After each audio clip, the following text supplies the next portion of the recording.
उदाहरण पहिले, एका त्रिकोणाचा पाया 9 आणि उंची 5 आहे. दुसऱ्या त्रिकोणाचा पाया 10 आणि उंची 6 आहे. तर त्या त्रिकोणाच्या क्षेत्रफळाचे गुणोत्तर काढा.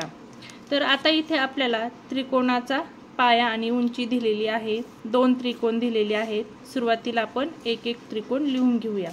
समजा त्रिकोण 1 म्हणजेच पहिला त्रिकोण, त्रिकोण 1 हा एका त्रिकोण समजून किंवा असून या त्रिकोणाची उंची व पाया अनुक्रमे h1 व b1 आहे.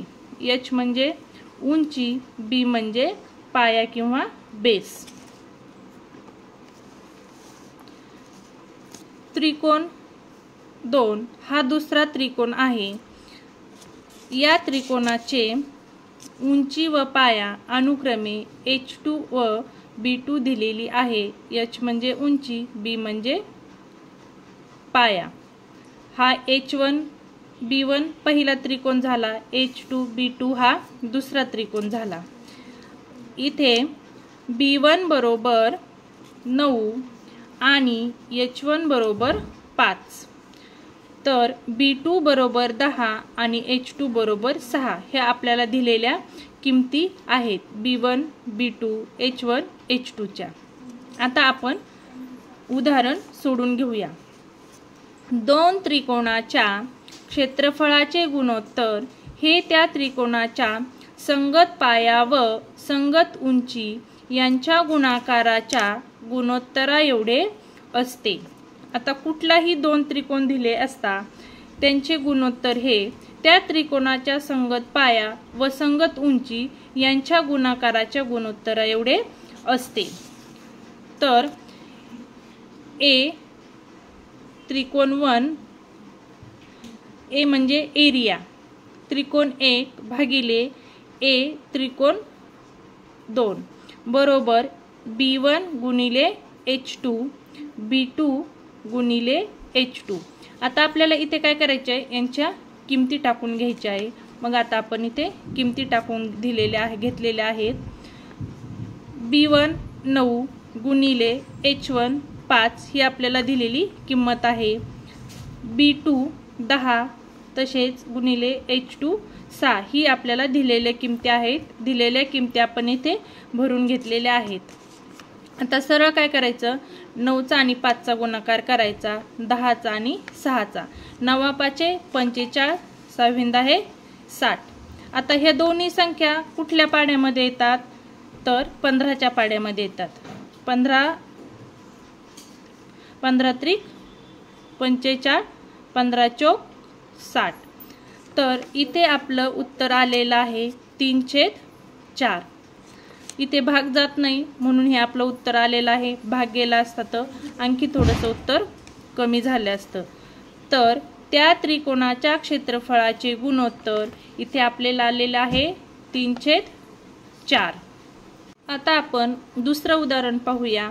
दिलेल्या आकृतीवरून BC लंब AB व AD लंब AB तसेच BC बरोबर 4 AD बरोबर 8. तर A कंसामध्ये त्रिकोण ABC त्याला भागिले A म्हणजे एरिया त्रिकोण ADB काढा. आता इथे आपल्याला आकृती दिलेली आहे. तर ही अशी आकृती दिलेली आहे.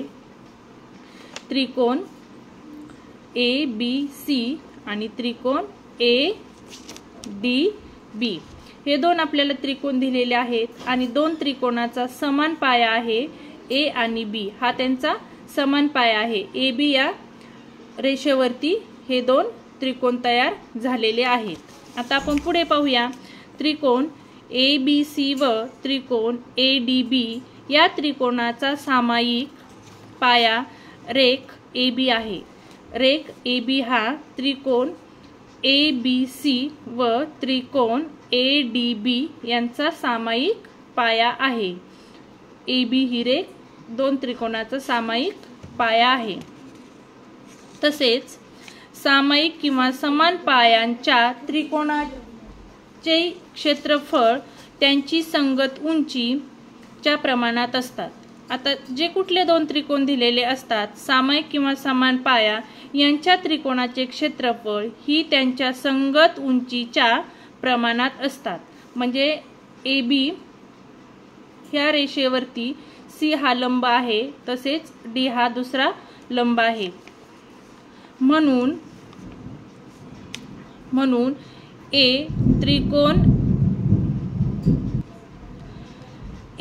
त्रिकोण ABC भागिले A म्हणजे एरिया त्रिकोण ADB बरोबर BC भागिले AD हे आपल्याला काढायचं आहे. म्हणून आपण आता इथे किमती टाकून घेऊया. तर BC हा लंब आहे, याची आपल्याला किंमत दिलेली आहे 4 व AD दिलेला आहे 8. दिलेल्या किमती आपण इथे भरून घेतलेल्या आहेत. म्हणून 4 1 4 4 2 8. तर आपलं उत्तर इथे आलेलं आहे 1/2. हे झालं एरिया त्रिकोण ABC व त्रिकोण ADB बरोबर 1/2 आलेलं आहे. तिसरं उदाहरण, शेजारील आकृतीमध्ये रेख PS लंब रेख RQ, रेख QT लंब रेख PR. जर RQ बरोबर 6, PS बरोबर 6, PR बरोबर 12 तर QT काढा. आता आपल्याला इथे एक आकृती दिलेली आहे. तर हे पहा, ही आपल्याला अशा प्रकारे आकृती दिलेली आहे. त्यामध्ये R', Q' आकृतीवरून, तर इथे आकृतीमध्ये एकाच रेषेवरती हे 3 बिंदू दिलेले आहेत R, Q व S. तर आपल्याला यांची किंमत काढायची आहे.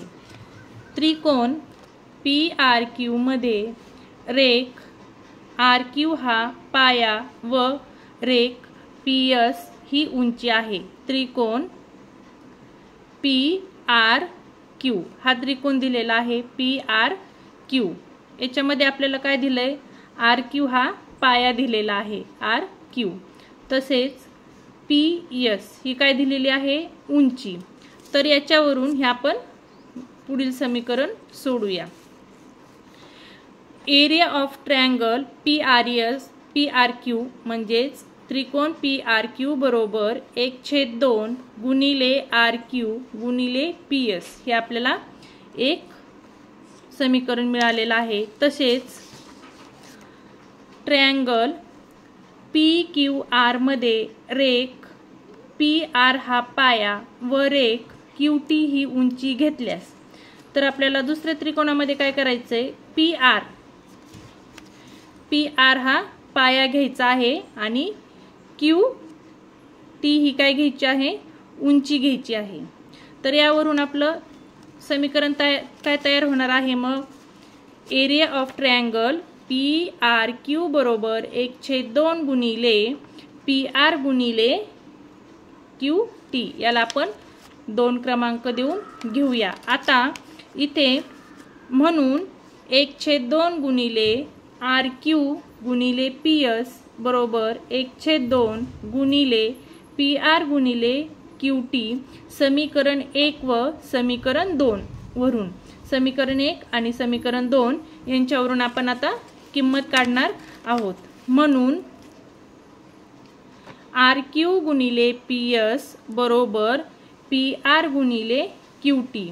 आपण ह्या दोन्ही बाजूंना काय करायचंय, 2 ने गुणून घ्यायचंय. म्हणजेच इथे 2 येणार आणि इथे पण गुणिले 2 येणार. म्हणजेच बे हे कट होणार आणि खाली काय राहणार, मग RQ गुणिले PS बरोबर PR गुणिले QT. हे आपण दोन्ही बाजूंना 2 ने गुणून घेतलेलं आहे. आता आपल्याला याच्यामध्ये सरळ सरळ किमती टाकायच्या आहेत. आपल्याला RQ दिलेली आहे 6 गुणिले PS दिलेला आहे 6 बरोबर PR 12 गुणिले QT आपल्याला काढायचा आहे. QT ची किंमत दिलेली नाही, म्हणजेच आपल्याला QT काढायचा आहे. आता QT बरोबर, म्हणून QT बरोबर 6 गुणिले 6 भागिले 12, 6 6 36 भागिले 2 म्हणून 36 भागिले 12, 12 1 12, 12 2 24, 12 3 36 म्हणजेच आपलं QT काय आलेलं आहे 3 म्हणून QT बरोबर 3 हे आपलं उत्तर आलेलं आहे। चौथं उदाहरण, शेजारील आकृतीत AP लंब BC AD पॅरलर BC तर एरिया ऑफ ट्रायंगल ABCD काढा। आता आपल्याला इथे एक आकृती दिलेली आहे, तर ही अशा प्रकारे आकृती आहे।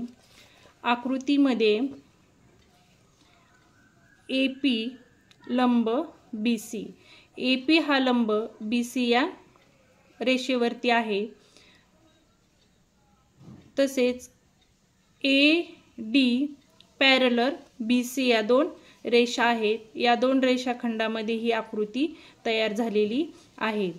तर एरिया ऑफ ट्रायंगल BCD ही एक दुसरी आकृती तयार झालेली आहे। ह्या दोन ज्या आकृत्या आहेत त्या AD आणि BC या पॅरलर रेषाखंडामध्ये बनलेल्या आकृत्या आहेत। रेख AP लंब रेख BC आणि रेख AD पॅरलर रेख BC। मग त्रिकोण ABC व त्रिकोण BCD या दोन त्रिकोणांचा पाया रेख BC हा सामायिक आहे, तसेच हे दोन त्रिकोण दोन समांतर रेषांमध्ये बद्ध असल्यामुळे त्यांची उंची रेख AP ही देखील समान आहे। तर ह्या रेषाखंड ज्या आहेत BC आणि AD या सामायिक रेषामध्ये बद्ध झालेले आहेत आणि AP हा त्यांचा सामायिक उंची आहे। तर आता म्हणून एरिया ऑफ ट्रायंगल ABC भागिले एरिया ऑफ ट्रायंगल BCD बरोबर BC गुणिले AP आणि BC गुणिले AP हे त्यांचे समान आहेत। म्हणून इथे काय होईल, हे BC BC AP AP हे कट होणार, म्हणजे यांचा भागाकार होणार। म्हणून दोन त्रिकोणांचा पाया सामायिक व उंची समान असल्यामुळे triangle area of triangle ABC भागिले एरिया ऑफ ट्रायंगल BCD बरोबर 1/1 हे उत्तर आपलं आलेलं आहे। म्हणून एरिया ऑफ ट्रायंगल ABC समांतर एरिया ऑफ ट्रायंगल BCD बरोबर 1/1 हे आपलं गुणोत्तर आलेलं आहे। आता आपण लगेच पुढचं उदाहरण पाहूया।